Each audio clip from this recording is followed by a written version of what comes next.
Welcome to the Serrano Brothers podcast. We are twin brothers who are pastors in the Evangelical Lutheran Church in America. We talk about faith, Brazilian Jiu-Jitsu, culture, and anything else we think is interesting. Thanks for joining. Hey everybody, welcome back to the Serrano Brothers podcast. Today we have another bishop pre-nominee, the Reverend John Kuehner. Thanks for joining us today, Pastor John. Before we started recording, we kind of were reminiscing that this feels a little bit like the pandemic days when the three of us were doing joint worship services through Zoom. Isn't that right, Pastor John? Exactly. We were cobbling together to figure out what we could do, and we were holding on to each other kind of in those first days of the pandemic. So it was nice to have colleagues and friends to really work together with. So I know that I appreciated it, and it really did help me get through the first part of the pandemic. I mean, Absolutely. It was kind of scary there for a minute. So Pastor John, tell us where you're serving and what conference you're in. Sure. I'm in the conference of the San Francisco Peninsula and serving right now at Unity Lutheran Church in South San Francisco. And we also have a site in Millbrae. And also serving as bridge pastor right now in San Mateo at St. Andrews. So to kind of get to know you, Pastor John, rather than ask you about tell us about your childhood, we want to know, what is one of your favorite childhood memories? And it could be either a memory inside the church or a memory outside of the church.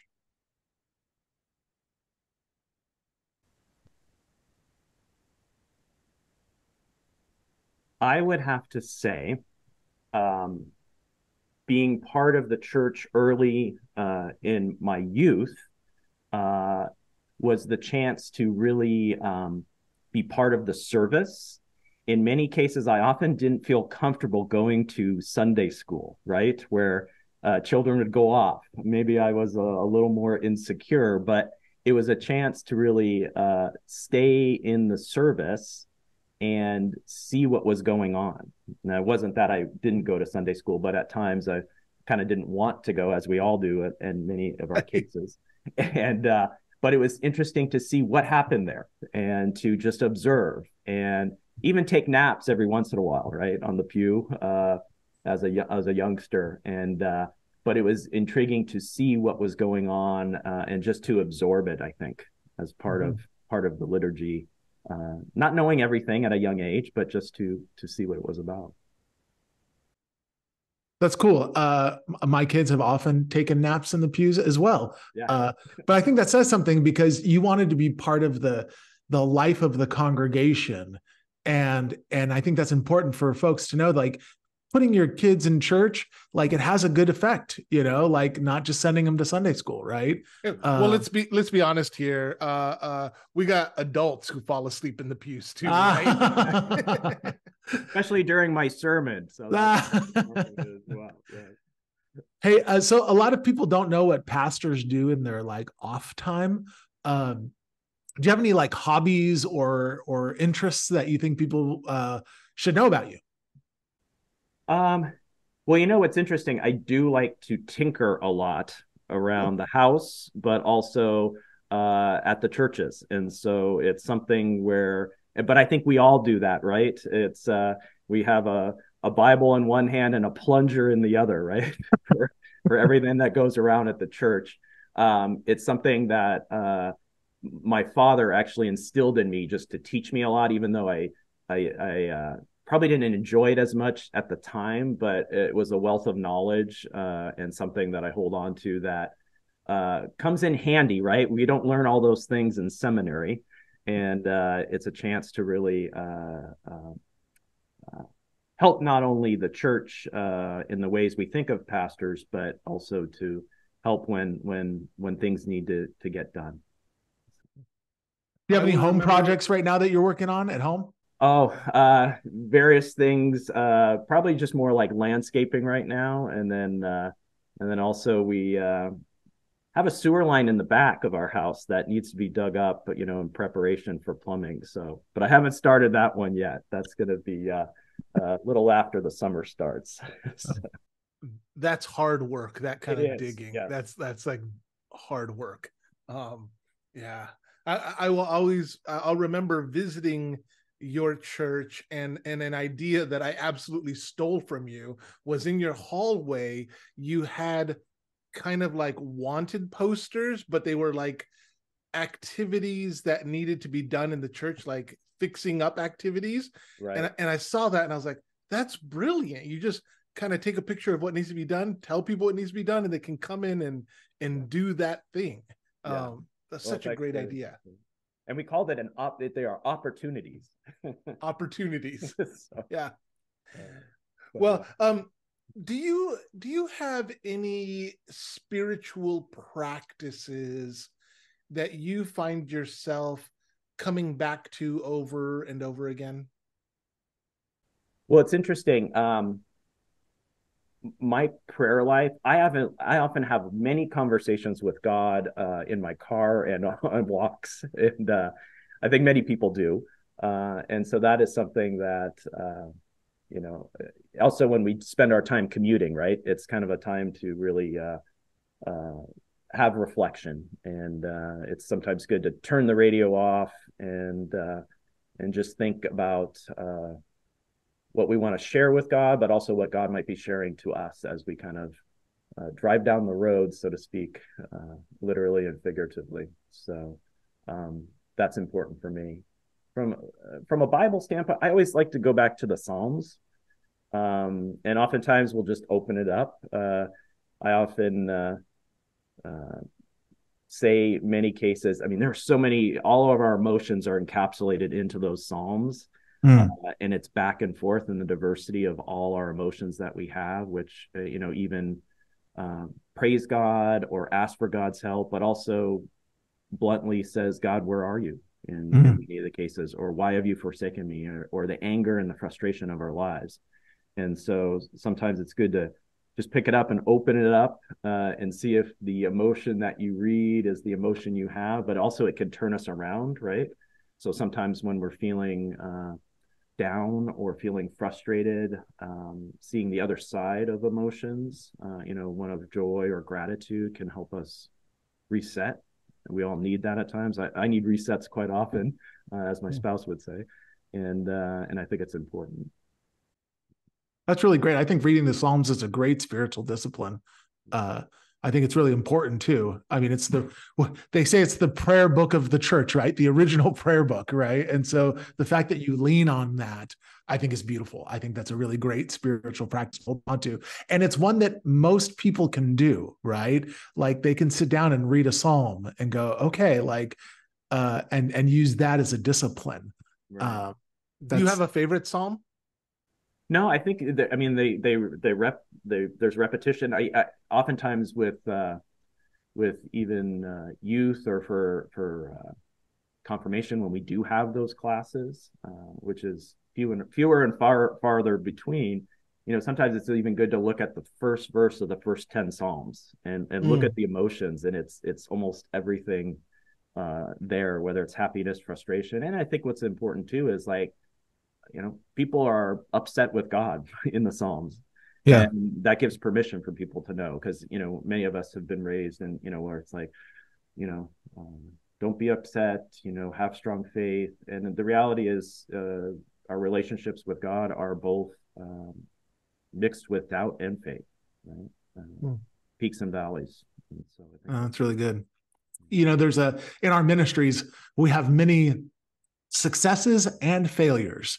And Jeremy and I really feel like it's important to hold on to our successes, and especially when things are not going so well in ministry. And so can you name for us a time, a success in ministry for you that you hold on to and that you maybe come back to when times are not great? Yeah.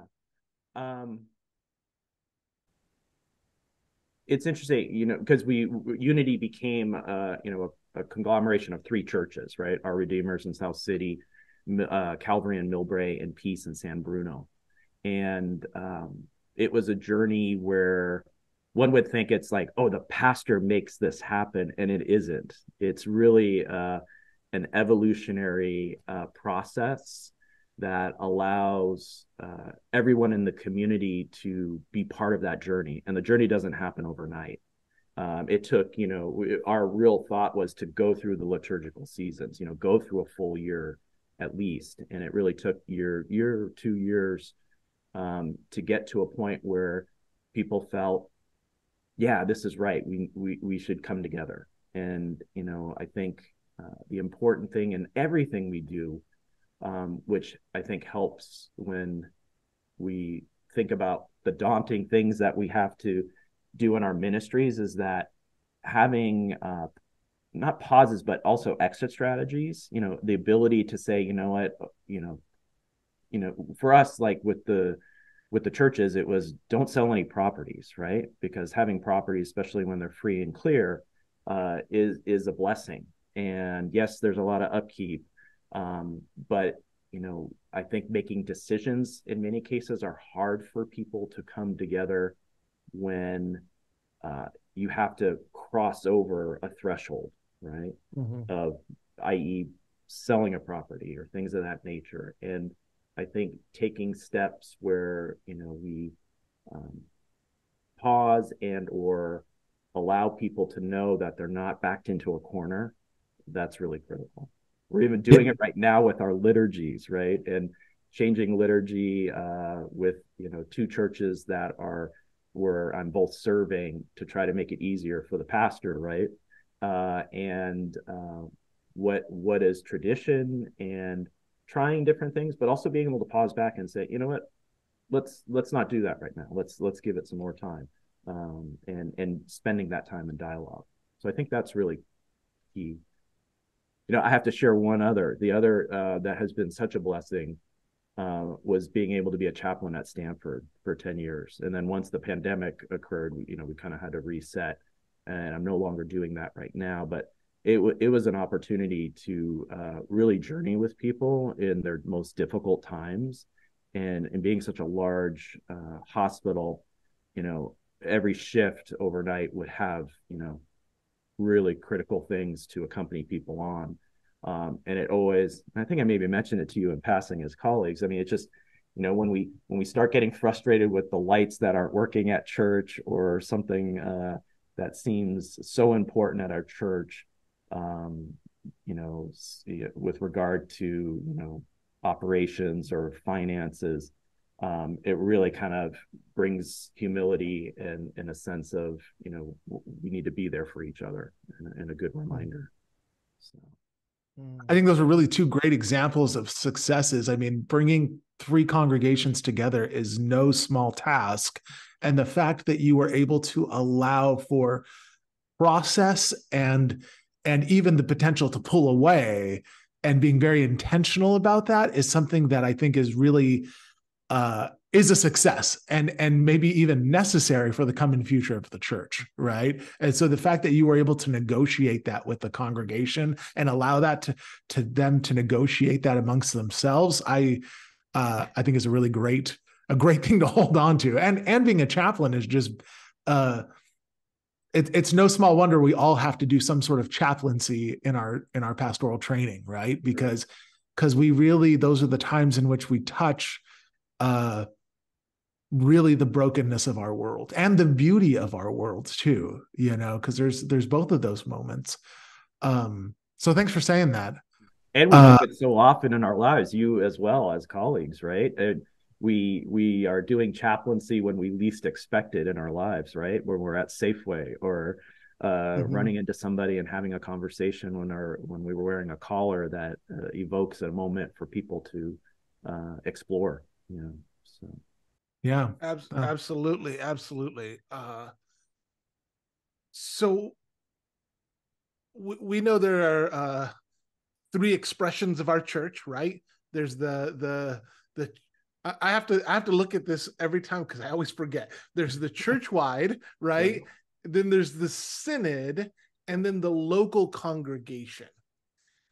In your understanding, what's the primary function of the synod, and what do you think the function of the synod should be? Mm-hmm. Well, I think the synod is there to be supportive, as well as to provide, I think, structure, right? And as we've joked, I've said it before with my councils and everybody else. It's, we all need checks and balances, right?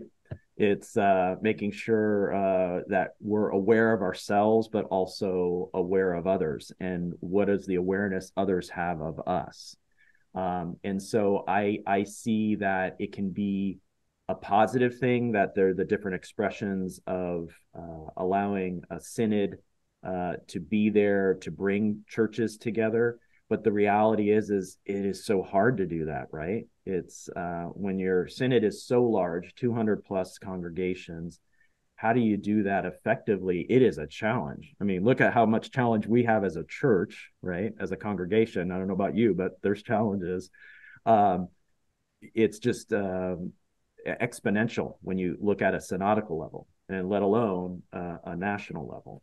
And so, it's about relationships. How do we build that more? How do we do that more intentionally? And that is a hope that perhaps there can be a focus to get us into a point. In the write-up I put out, for the bios is, why have a synod, right? And if people can't, if they don't understand, how do you answer that question? That's part of the dialogue of why have it if is it needed, right? And what I think we want to do is, any process or system can become bureaucratic, right? Or it's just structure upon structure.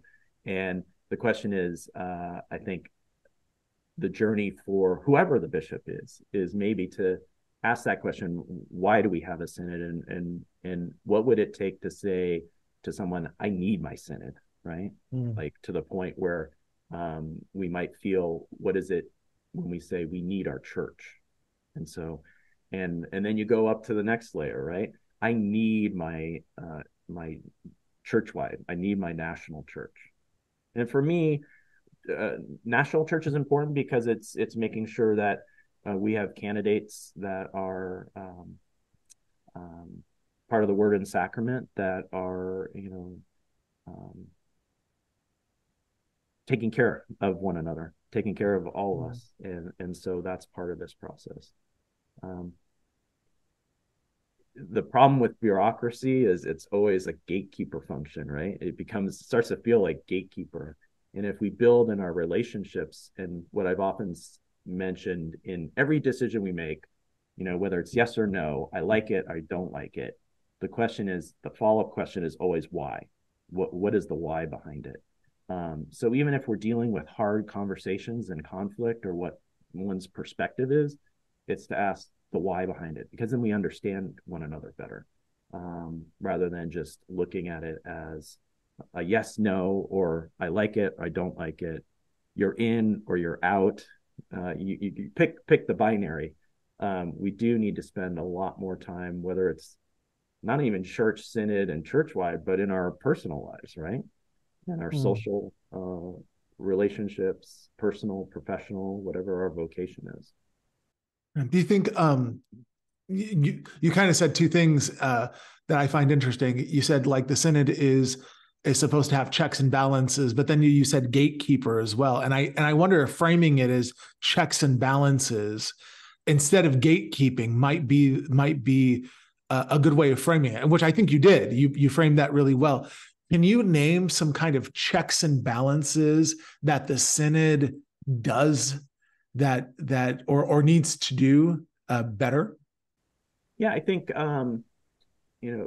there's one aspect of the deans, right? The Council of the Deans, and that's a new process, right? It's a question of, it's a pilot. Will it continue in the future? It's about getting feedback from everybody, right? Getting feedback from the deans. Is this working? getting feedback from the congregations in the conferences. Is this working for you? How could it be better? And also, it's creating that so that whether it's Synod Council, it could be a resource for not just getting updates, but raising concerns. And it's hard because Synod Council is there's so many things to work on. How do you intentionally create space for more feedback? And what I say too is, we've been through a lot of challenges, and creating more checks and balances where it's different groups providing leadership and positive feedback, but also growing edges, right? And areas to maybe focus on. That allows everyone, I think, to sleep better at night. So, for example, us as pastors in churches, right? We are accountable to the councils, right? And often I would joke early in the call process and say, that for the council, I'm accountable to the council, and all the council members will always be like, yeah, that makes sense. Yeah, I like that. And I would also say, and you're also accountable to me as a sibling in Christ.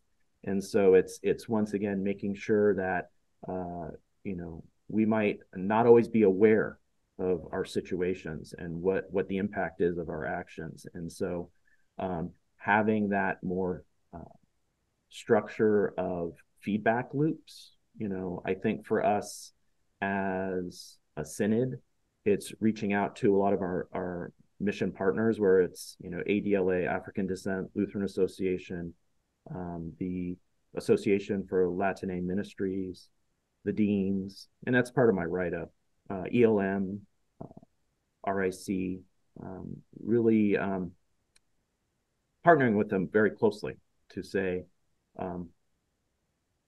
what is the state of the Synod, right? And how things are going, and do that on a regular basis, perhaps even quarterly, right? So that these groups are not just coming to provide reports and updates, but give feedback and give the reality of what is going on in our Synod and the territory. Good. Thanks.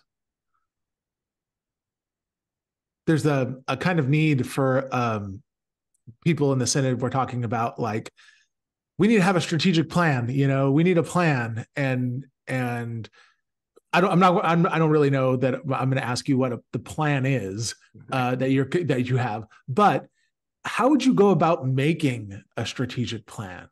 What would that process look like for you? I think it's one of collaboration, and it's easy to say, yeah, collaborate, that's good, but it has to be structured, right? It's putting out certain components to talk about, right? So, like, if you look at, my prior career was finance, right? A lot of numbers, and we've always said in our congregations that, your budget is your ministry, right? Where you spend your dollars is the reality of where your mission is. And we want to make sure that we're calibrating that and recalibrating and checking in. And I think we're ready as a synod to really talk about that in our budget. So, the two camps are, right, mission and staffing, right? And both are needed. But the question is, how can we articulate around that, whether it's our new starts, new ministries, what we spend there, like roughly, I think it's about 200,000, per year. What happens if that number was $500,000, and if we directed it in a way that's intentional to provide updates so people really understand, like, everyone in our synod, it'd be interesting if we could be able to share, these are our mission opportunities. And I don't know about you, I have a hard time, remembering all those, but how do we provide that information and show what the strategy is, oftentimes related to our budget, right? The other thing is we rely on, as a synod, for the most part, stewardship, right? So giving mission support. The question is, can it be explored, as we are exploring in our congregations, right? That we're looking for alternative income sources. It's not just to raise money, right? It Right. has to dovetail into our mission. And our mission is to support the community. Well, there's a lot of ways to do that. You're both doing that, Jeremy, with food pantries and partnering with other churches. It's a question of, uh, you know, preschools continue to be a major need throughout California, but definitely we see it here in the Bay Area. Um, how do we partner and do that, but also not do it siloed, right? Build a knowledge base that we can have individuals that can help facilitate that throughout our synod. So. Mm, mm. You mentioned that you're a finance person, and in your paperwork, you said that one of your priorities would be transparent financial stewardship and budgets, and then you said, our priorities go where the money goes, Right. and so let's make it clear and accessible. How would you provide the transparency that you're talking about as bishop? Mm-hmm.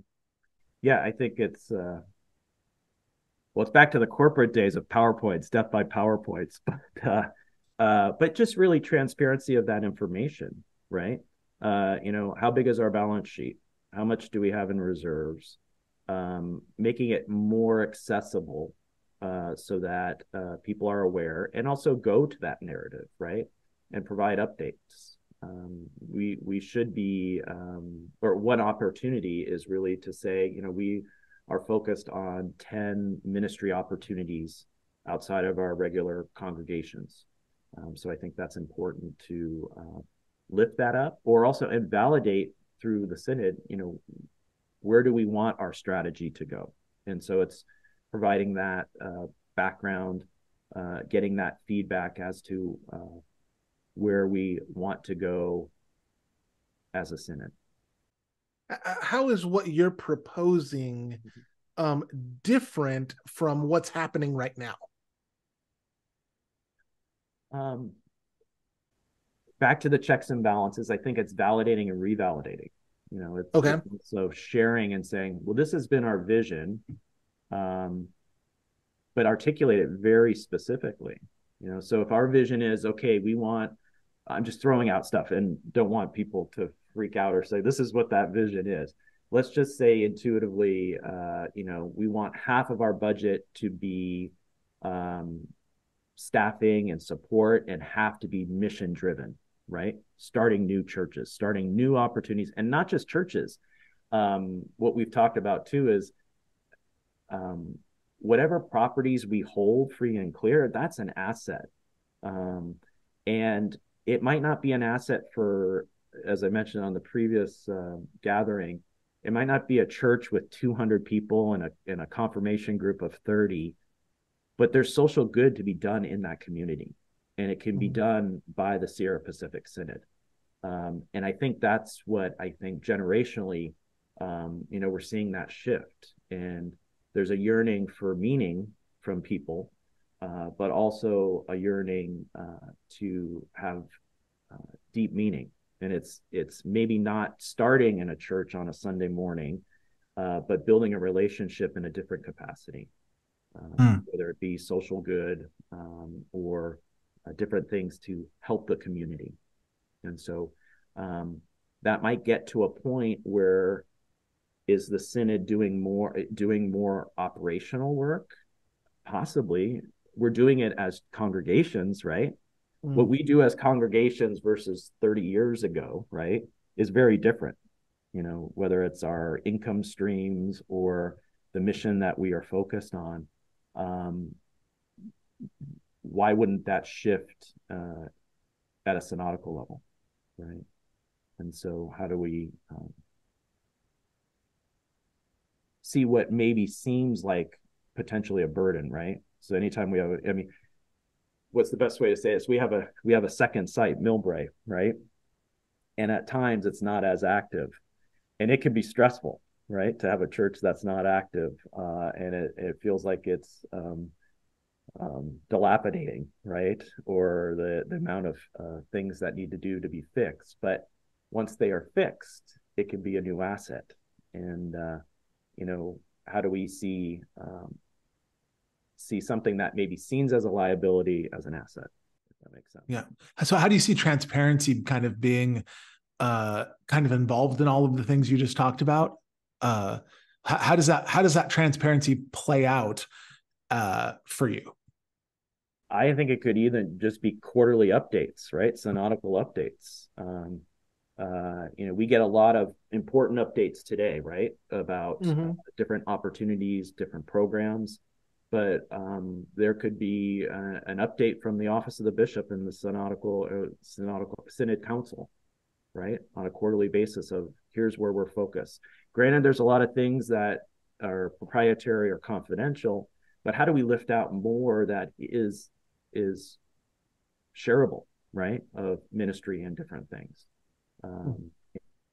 Surely our budgets are not confidential. Like it seems to me that our budgets are public knowledge. We go to Synod Assembly every year and we learn all about our budgets, right? No. Yeah. So, sorry, go ahead. So what you're proposing doing quarterly seems really in line. We're just learning more about the budget before Synod assemblies, right? Yeah. And also, what did we focus on? You get a report of different offices at the end of the assembly. Why not do it throughout the year? Because then people are aware. And it's to journey along with, right? We have a property in Hanover. We have a property here. What's going on with it? Let's take a tour of it. Do you all have ideas of what this could be? Right. And it's what's interesting is when we share more information, it can cultivate, I think, more ideas. Maybe Hanover is a podcast center or a school for how to educate clergy in new medias. I'm just throwing out ideas. Right. Sure. The possibility. Or housing in the Bay Area, right? Housing is such a big deal right now for all of us. Yes. And also it's how do we partner and how do we be part of the equation still? Because oftentimes I think historically what has been is, well, that's not the church's forte, right? To manage properties. Not in every case. We have very good examples in our conference even that are in that part of community involvement.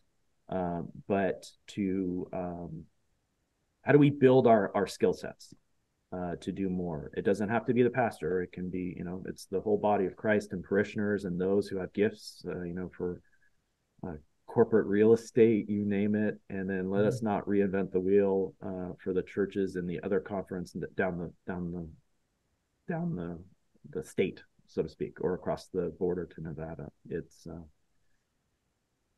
how do we intentionally link people up, but also intentionally move to the next steps of how do we help? No, I think part of that is I appreciate you saying that, and I think that leads me to the next question is, in some way, most of the candidates, I think all of the candidates said that we needed to bring more connection to both the Synod office and between local congregations.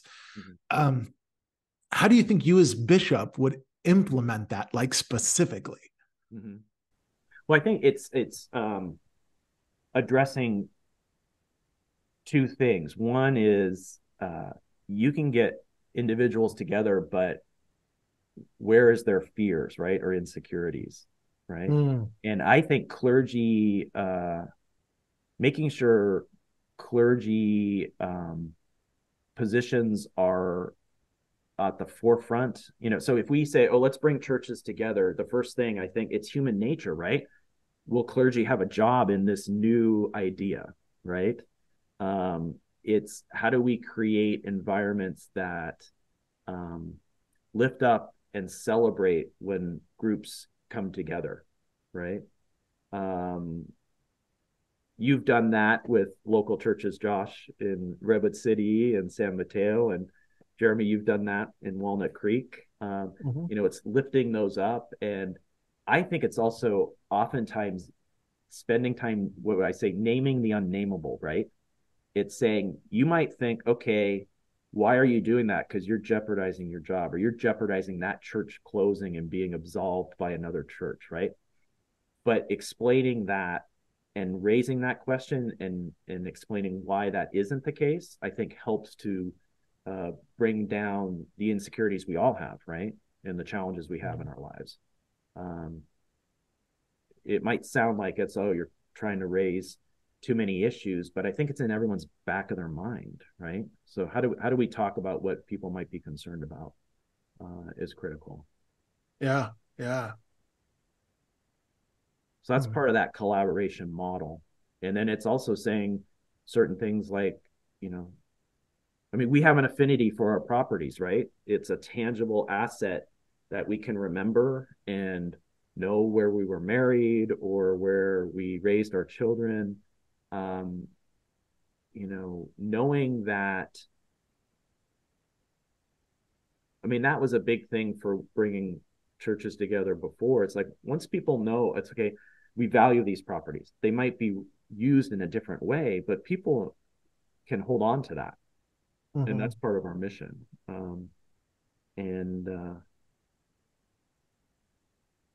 Okay, I'll say it here. I'm not a fan of holy closures. I'm confessing right now. Say more about that. Yeah, I think there's holy transitions maybe. You know, and I think the journey process, you know, in anything we deal with, maybe it's back to chaplaincy days, right? We are faced with so many challenges in our lives, right? In our health, and you know, whether it's our body or our church or you know our professions, we journey through process, right? And it's important to give enough time to whatever the challenge is. I mean, all our churches struggle, right? All three of us, we've taught, you know, over the last 5 years, there's been peaks and valleys, right? We're going through a valley right now, but we're about to get to a new peak in some of it. And the reality is, in many cases, a lot of churches need, I think, cushion or buffer time, right? It's not buffer time to do the same thing for 10 years, but it's no different than, for example, in the hospital, right? An ICU. Sometimes we need support, right? And then, you know, there's a time to recover. And so it's, how do we as a synod provide more of that buffer or that ability to support one another, is, I think, critical. But I think because we are so individualized or siloed, how do we create a strategy that allows for that? And it deals with money too, I think. You know, is there a pool, and is there structures? Is there ways? I mean, it's no different than Mission Investment Fund, right? That's what that is for. I mean, that's a good example. Can we do work like that as a synod to help one another and journey with one another? And I think if we journey with one another and care, whatever that topic is, you know, it's a progression, right, of realization. No different than progression and realization of all of our vocations in life, right? That we take time and we move towards maybe a new decision, but you know, how do you allow for greater time to do that? If that makes sense. Yeah. Yeah. And the hard decisions in our lives. And that also goes with, you know, can go into accreditations and all these different things. It's like, where do we have more process? And maybe it's even more process than what is in our Constitution. It can't compete with our Constitution, right? But we can be creative and create additional, whether it's process or groups, for, once again, those checks and balances that we talk about, as long as they don't, you know, contradict our Constitution, but help supplement it. It can be a continuing resolution, right? Or it's our policy of how we do things together in our synod.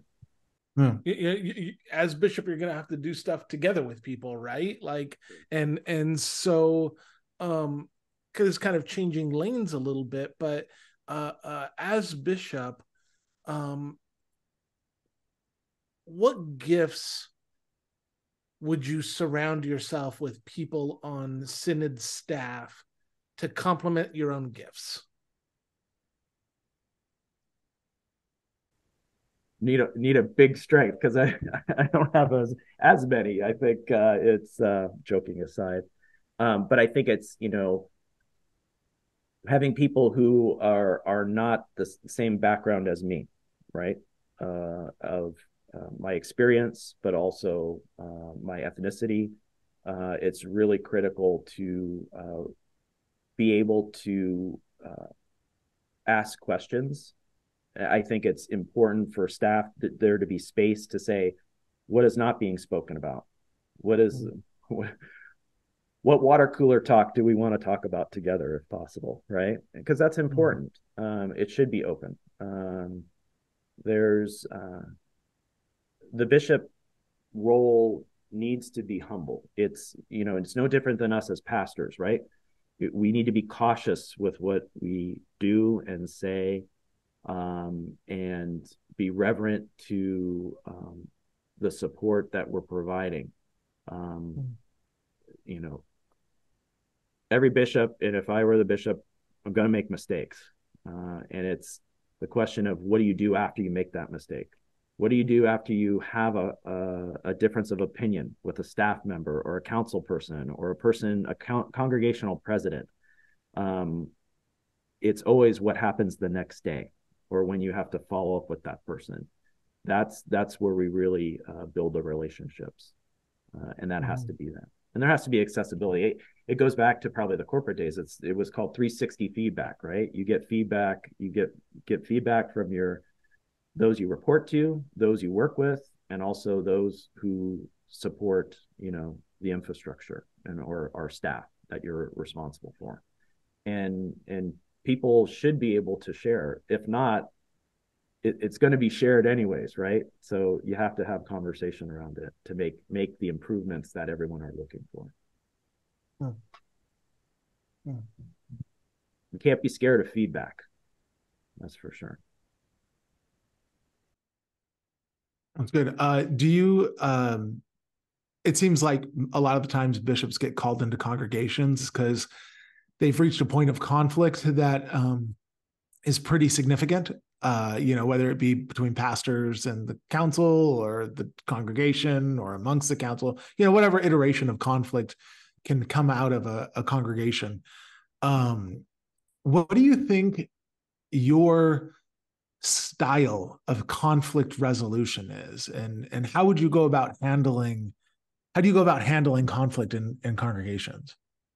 Right. I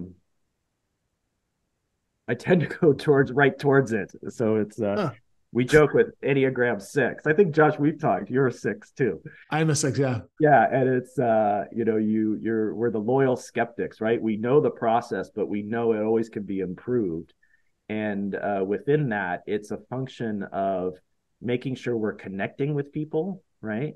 In most cases, people just want to be heard, right? But when things get to a bishop level, it's escalated, right?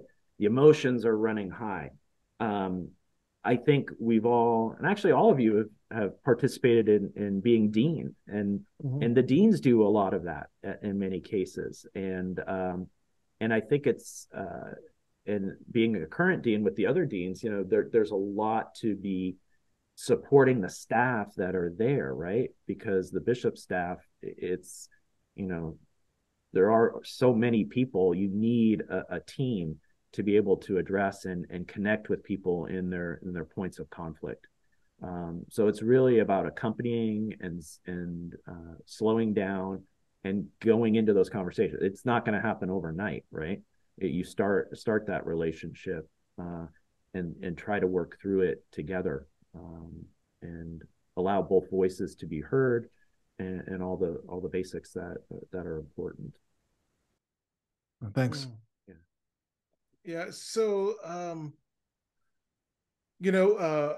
we started this project, I don't know, like 3 or 4 weeks ago. And when we put it out to everybody, to all so you've had time to think about coming on here. Yeah. And as you were thinking and kind of preparing yourself to come on this podcast, was there any question that you hoped we'd ask you?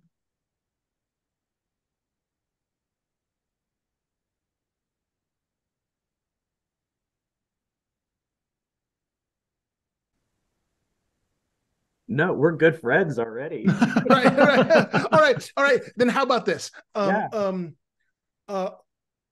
This is your time. Yeah. This is your time.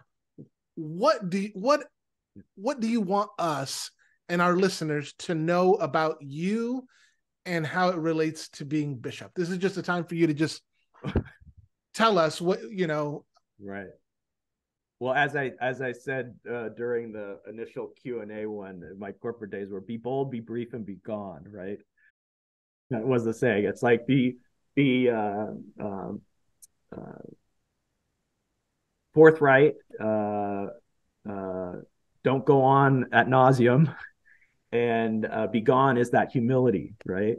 I think, you know, two gifts, I think, you know, and we've had maybe conversations many years ago. It's one of those things where, what are people looking for in a bishop? And for me, if, you know, the gifts I think I can bring is an administrative bishop and a chaplain bishop, and awareness. I'm not a big spokesperson that'll be on the news, but it might be called upon to do that. But I think the gifts I have, if it is important for the count or for the synod, and for those, if it's for this time and place, is to be an administrative bishop and a chaplain bishop and accompanying bishop. Oh, thank you so much for that. Okay, so that's kind of the long form questions we got out of the way. Yes. We have 10 quick rapid fire questions for you, and then we'll end with that. Okay, hold on. Okay, so Pastor John, what? All right, I'm ready. What food could you eat every day? Barbecue chips. Nice. What's your favorite movie genre? Science fiction, Star Wars, of course. Yeah. Salty, sweet, or savory? Well, salty, of course. In addition to the Bible, because every pastor would say Bible, what book would you want with you on a deserted island? A home improvement book. We could say a church improvement book. What fills your cup?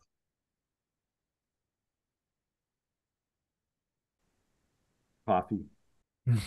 What depletes your cup? Coffee. What's your favorite holy place?